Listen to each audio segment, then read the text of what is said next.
میرے اور آپ کے محبوب علیہ الصلوۃ والسلام نے ارشاد فرمایا، صحیح بخاری کی حدیث پاک ہے، اس کو امام مسلم نے بھی لکھا، حضرت سیدنا ابو ہریرہ اس کے روایت کرنے والے ہیں، حضور جان عالم صلی اللہ تعالیٰ علیہ وآلہ وسلم نے ارشاد فرمایا، جس روزہ دار نے بھول کر کھایا یا پیا اور وہ اپنے روزہ کو پورا کرے، کیا فرمایا؟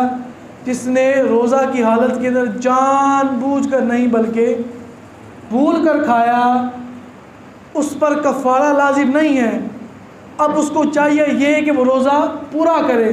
کیوں؟ اب دیکھیں، یہ بھی جملے بڑے حسین ہیں۔ سرکار فرماتے ہیں کہ اب جس نے جان بوجھ کر کھایا، جان بوجھ کر پیا، اس پر تو کفارہ لازم ہے۔ جس نے بھول کر کھایا، جس نے بھول کر پیا، اس نے خود نہیں کھایا بلکہ اس کو اللہ تبارک و تعالیٰ نے کھلایا ہے، اس کو اللہ تبارک و تعالیٰ نے پلایا ہے۔ اب مزید سنیے، کسی روزہ دار کو ان افعال میں دیکھا تو یاد دلانا واجب ہے۔ مثلاً کوئی بزرگ ہے یا کوئی نوجوان ہے، کھا رہا ہے، اس کو پتہ نہیں روزہ ہے اس کا، اب نوجوان ہے، تندرست ہے، وہ کھا رہا ہے، اب واجب ہے کہ اس کو یاد کروایا جائے کہ تمہارا روزہ ہے، تم کھا رہے ہو۔ اب اس کو کیا چاہیے؟ وہ پیچھے ہٹ جائے کھانے والا۔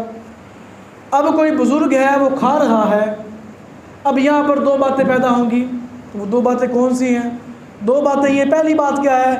پہلی بات یہ ہے کہ اگر جو کھانے والا بزرگ ہے یہ کمزور ہے، اگر کھائے گا نہیں، پیے گا نہیں، کمزور پڑ جائے گا، بیمار پڑ جائے گا، عبادت کے اندر وہ اس کو لطف نہیں آئے گا، وہ عبادت کرے گا بھی نہیں۔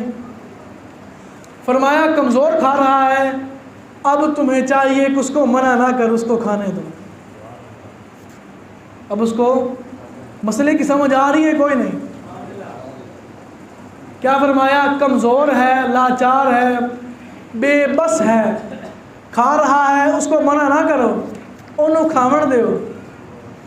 اگر وہی بندہ تندرست ہے، طاقتور ہے، اگرچہ وہ بوڑھا ہے، اس کی توانائی اس کے اندر موجود ہے، اب اگر وہ کھا رہا ہے، اب اس کو کہو کہ بھائی تمہارا روزہ ہے، تم کھانا پینا چھوڑ دو۔